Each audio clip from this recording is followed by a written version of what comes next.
And welcome back to What the World Needs Now. This is your host, Ken Johnston. Again, I want to praise and thank God for all of our listeners, and thank you for all that you do for us here at In His Sign Catholic Radio. I want to get right to our guest in this segment, Jason Jones, who is a film producer, author, activist, popular podcast host, and human rights worker. He's the president of the Human Rights Education and Relief Organization, also known as HERO. And HERO is known for its two main programs, the Vulnerable People Project and Movie to Movement. He was an executive producer of Bella, the movie, and an associate producer of The Stoning of Soraya M. His humanitarian efforts have aided millions in Afghanistan, Nigeria, and the Ukraine, as well as pregnancy centers and women's shelters throughout North America. He's a senior contributor to The Stream and the host of The Jason Jones Show. He's also the author of two books, now three, The Race to Save Our Century and The World is on Fire. His latest film, Divided Hearts of America, is available on Amazon Prime. Jason, it's great to have you with us. Thank you. Oh, it's great to be on your network, and I used to be on often with Dominic Lettieri, so it's just man. I'm blessed to be back on your show, back on your network. Going back a few years. And the book we're talking about today is called The Great Campaign Against the Great Reset. And, man, there's not a better time for this to be coming out. I believe it's going to be available April 16th. Is that right? Yeah, it comes out April 16th, and you're right. I was fortunate enough to have the World Economic Forum and the globalists conspire to help my book by making a massive attack on our sovereignty in May with this new order that would give the World Health Organization control over our cities and counties whenever they determine there to be another pandemic. And, right from the outset of this book, you start with the introduction for young Americans. And I've got kids that are 20-somethings, and you mentioned to them, about what's going on in the world and this great reset, and they look at you like you got three heads, and what are you talking about? Everything's good. We're taking care of all the victims. These people need to be heard. They need to be taken care of. And, I'll be 63 in June. And my viewpoint is the polar opposite. And when I saw that this book was coming out, and knowing your background and the work that you've done, I think this book has the potential to really help a whole lot of people, and especially the younger people, learn about what's really going on in this crazy world of ours. What's tragic about this coming this great reset that's barreling down on us is that it seeks to rob from our children and our grandchildren, our posterity, all the blessings of liberty that you and I have been able to enjoy for most of our lives. So I wrote this introduction to young Americans because really what we're hoping to do, to quote Frodo from Lord of the Rings, is save the Shire, but not for us. We really, I'm a Gen Xer. I was born in 1971. And, I believe we'll save the Shire, but not for us. This is a battle for our children, grandchildren, and for our posterity. No, I couldn't agree more. And, I'm looking more with my grandchildren. They're 7 and 6. And, you mentioned in the book about how younger people today, I've got sons they're 26 and 34, not even thinking about marriage, not even thinking about having kids. And in some ways, I can understand why. You hear that question: why would anybody want to bring a kid into this crazy world that we have right now? But I think your book is what's going to provide the answer to that, and that it starts with each of us. I think, and I've mentioned this to Maureen, who's worked here for years. You may have dealt with her in the past in the Dom Lettieri days, but.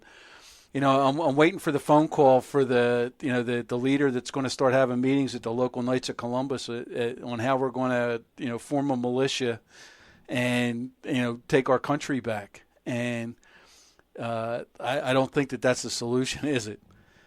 No, the solution is really the gospel of Jesus Christ. Whenever I'm tempted to do things, or, you say this temptation to shortcuts, I think of a quote from St. Escrivá, the founder of Opus Dei. He said, what? The tactics of St. Peter and St. Paul and St. Francis of Assisi and St. Francis of Xavier their tactics aren't good enough for you. So if St. Xavier could bring the gospel to Asia, if St. Thomas could make it all the way to India on those rough roads 2,000 years ago without the temptations, these quote-unquote shortcuts to solving our problems, the real answer is the gospel of Jesus Christ. So the title of the book is The Great Campaign Against the Great Reset, and a more accurate title would be The Mystical Body of Christ Against the Mystical Body of Antichrist. And what I lay out in the book are sort of the 5 core principles of a Christian civilization and the 5 ideological weapons that the Great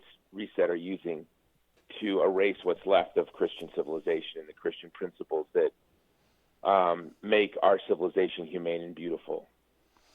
Yeah, and in that first part where you talk about the new ideologies of evil, and the first one in there, victimism, you quote or talk about a gentleman that I'm just starting to really learn about, in Rene Girard. I've got a great friend of mine that just got put on the board or became an integral part of the Cornerstone Forum, which is where they really publicize the efforts of Rene Girard and his thinking about scapegoating and mimesis and those types of things. And so when I started to look at your book, it's like, oh, Rene Girard, I didn't know, more than a handful of people actually knew his work.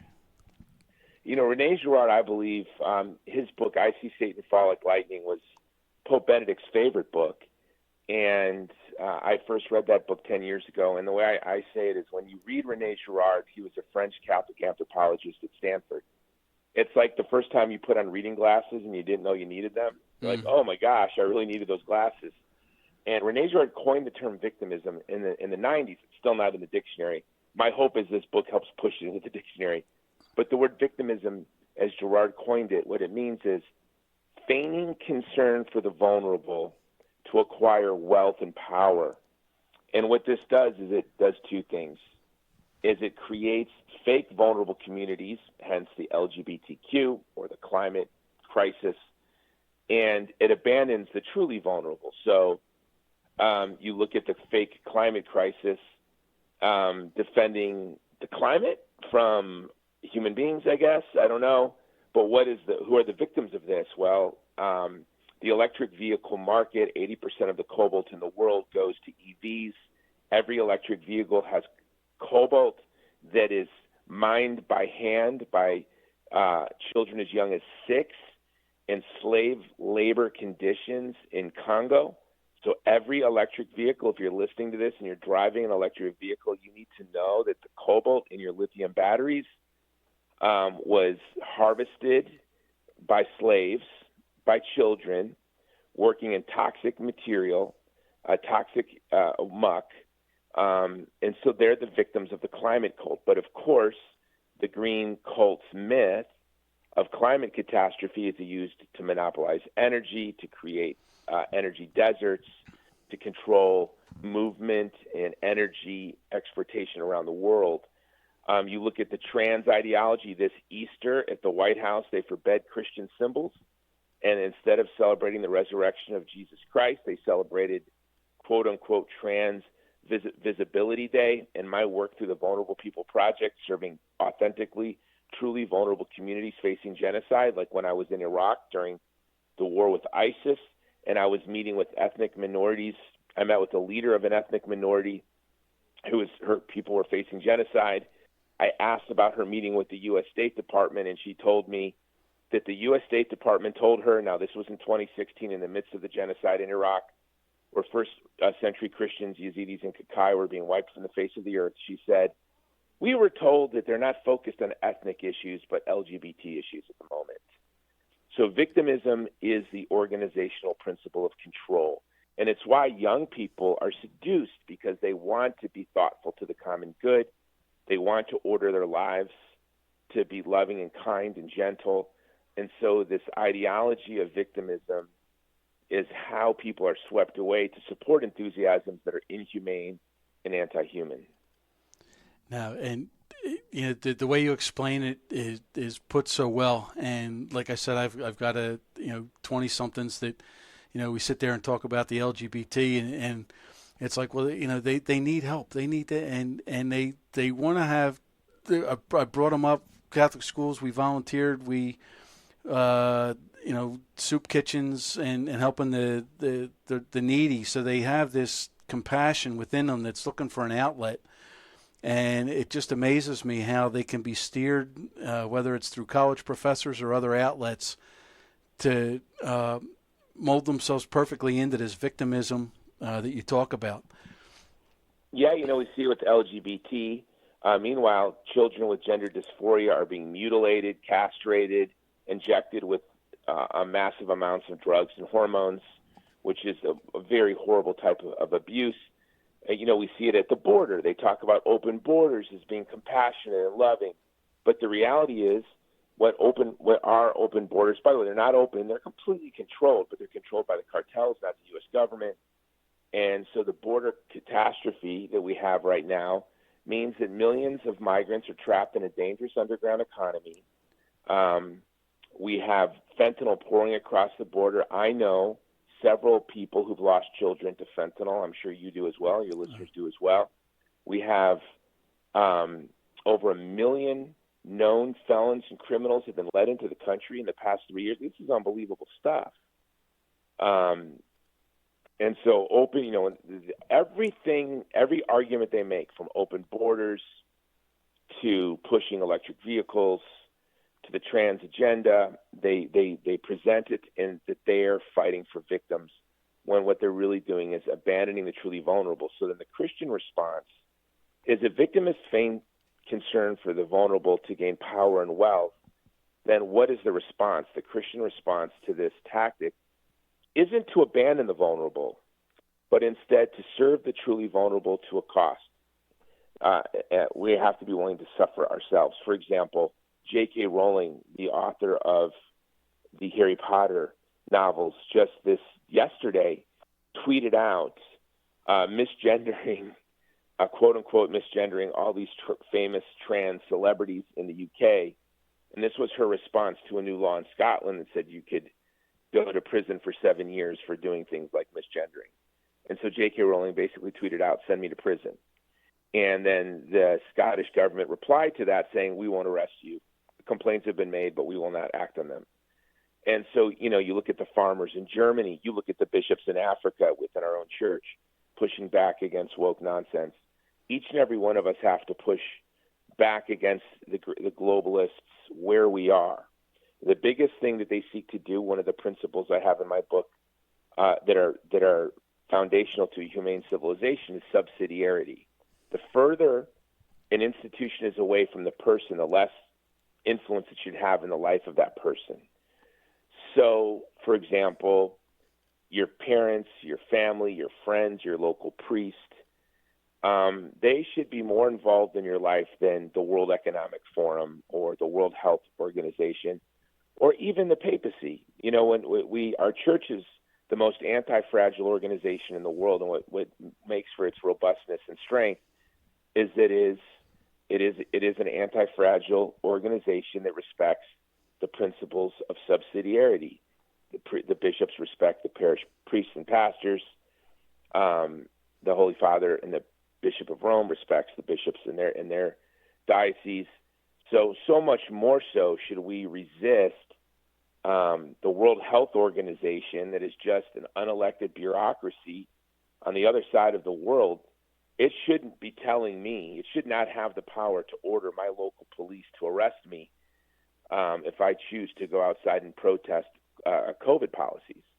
But what we saw during the COVID lockdowns was our state and local governments, our national government, responded to international bureaucracies that were distant and unelected. And the American people have to push back on that. Just this week in Louisiana, bill passed their House saying that the governor of Louisiana is forbidden to enforce any proclamation, resolution, or declaration from an international body. And that's what each and every state needs to do. And all of us need to have the courage of J.K. Rowling and resist this tyranny where we are and be willing to suffer the consequences for it.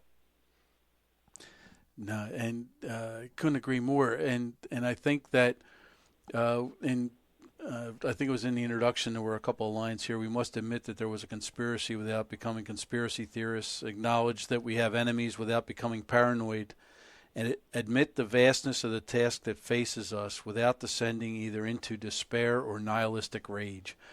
And I think for some people, we've more or less thrown up our arms. Can we ever get a valid election? Can we, are we going to be subjected to these world forces? What can I, Mr. Jones or Mrs. Jones, who gets up and goes to work 9 to 5 every day, trying to support my family and raise them as best I can? What is it that I, on a personal level, can do that can have any kind of impact against the likes of Carl Schwab and Bill Gates and these others that seem to want to rule our lives at the individual level? Well, I think that at the heart of it, what the Great Reset is, it's not about economics, it's not about politics or governance, it's about anthropology. They have a different vision of the human person. And they have a very dark, nihilistic, Machiavellian view of the human person. And their universe without a God, they become gods, and we become their subjects. And so the most important thing that we should do is live out a life. We should live as if we should live the truth that we have understand through the revealed religious truth shared with the world through Scripture and through the Catholic Church for 2,000 years, which is this, that we are creatures, that we were created by a God who made us in his image and likeness, and that each and every one of us has an incomparable dignity, beauty, and worth. We should live our lives that way. And when the battle comes to our doorstep, which it came to our doorstep during the COVID lockdowns, we should resist. We should resist the Great Reset where we are. The farmers in northwestern Europe who are pushing back on these absurd climate policies that would starve the world, that would lead to such a contraction of food production, processing, and distribution, that it would push the poorest people in the world into famine. The farmers of northwestern Europe have stood up. They're bravely resisting. It's something that's not getting a lot of coverage in the United States. The truckers in Canada during the COVID lockdowns were courageous. I have to say myself, I was the first person in North America arrested leading an anti-COVID lockdown event. And that led to me being handcuffed and on the cover of newspapers around the world in handcuffs. But what each and every one of us needs to do is say when the Great Reset, when the ideologies of the Great Reset come to my doorstep, we're going to sweep them away. And for young people, it's just very simple. I call it the adventure of Eros. The Great Reset seeks to rob us of our purpose. We were created to know and love God, to love our neighbors. That's it. It's a very simple mission statement for the human person. And so the Great Reset seeks to separate us from our family. So what should we do? Young people, we should love our family. We should love our parents. It seeks to separate us from God. We should love God. As Catholics, of course, we should live a faithful Catholic life, a life with the sacraments and a life close to Jesus Christ in the Eucharist. We should protect our moral imagination, young people, especially protect your moral imagination, because the thing that they're going to steal from you, they most want to steal from you, is marriage and family. So the most rebellious thing you can do is preserve your moral imagination so you can experience Eros properly in the sacrament of marriage and have big families and order your life to serve your children and your posterity. This is how we break the basic. This is simple, but this is how we beat the Great Reset. And those 5 core principles of Christendom are personalism, recognizing the human person as a creature made in God's image and likeness, acknowledging the transcendent moral order. There's a law above Twitter mobs. There's a law above cancel culture. There's a law above the positive law of the United States government or any government in the world. And public opinion, positive law should all seek to conform itself to God's will, and that's the transcendent moral order. Subsidiarity, this is fundamental.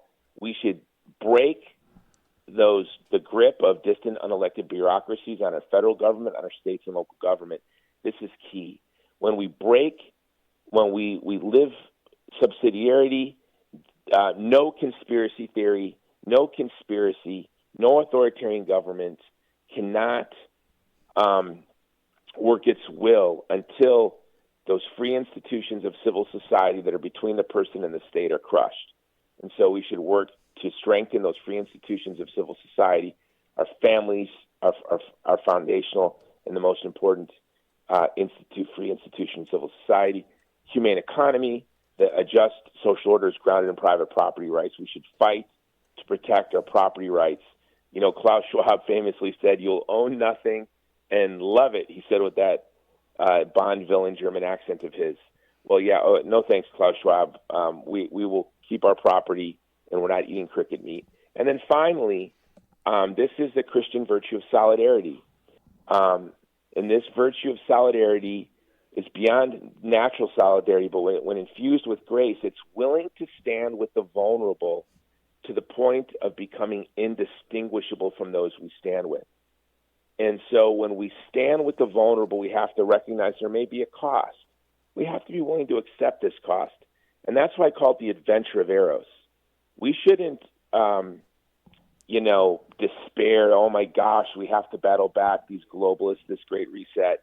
The past 100 years, our grandparents and great-grandparents had to battle back fascism and Nazism and communism.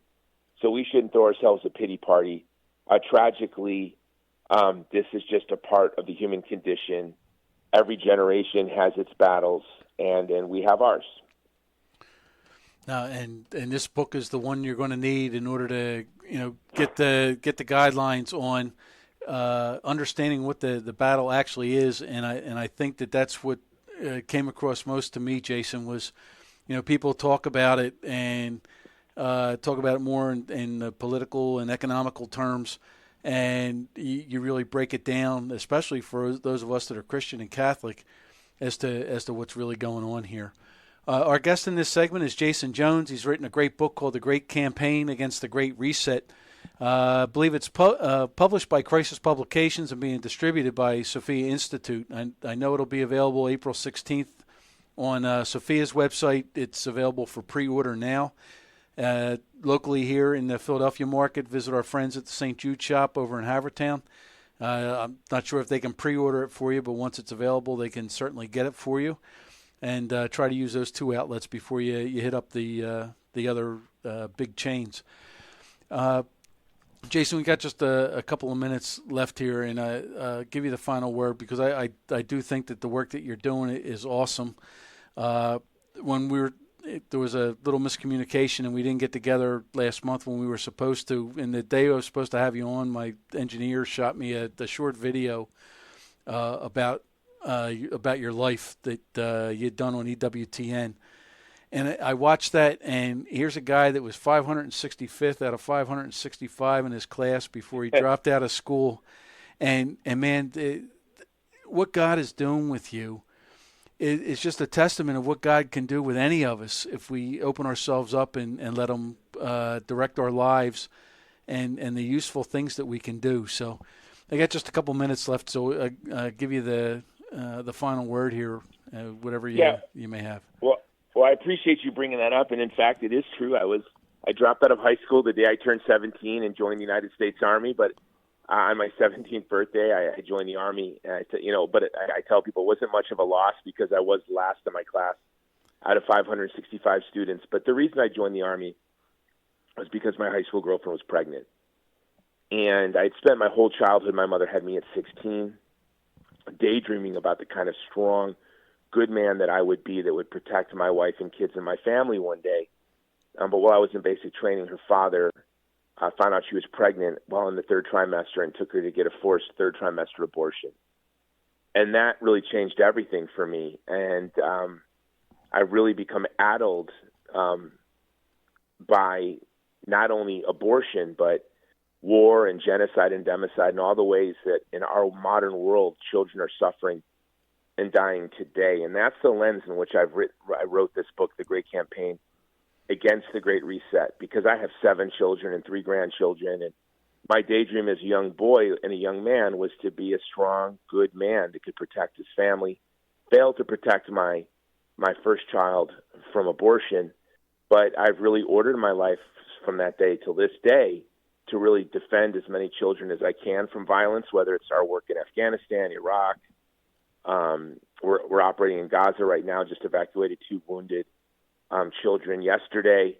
But really, while we're working to do this work to stand with the vulnerable in the world today, I've been able to see up close how brutal this Great Reset is and how serious the consequences are, and they will be for our posterity. So, I wrote this book with a sense of urgency because we have the opportunity right now to secure the blessings of liberty for our posterity for generations. And if we miss this opportunity, to quote Huxley, the future will be a boot stomping on the human face forever. Amen. And it will be very hard for our children and grandchildren to get that boot, to stop that boot from stomping on their face. But I think with very little effort, if all of us put our oars in the water together and rowed, we can get this little ship to safety. And so Amen. I wrote this book, The Great Campaign Against the Great Reset, to be a guide for folks who are committed to leaving for their children a culture of life and a civilization of love. Jason, I can't thank you enough for being with us. We're just running past the top of the hour. For our listeners, thank you so much for whatever part of the 2 hours you could be with us today. Look forward to being with you again next week. Take care, and God bless. Jason, thank you so much. God bless you. Thank you. Bye-bye. Bye-bye.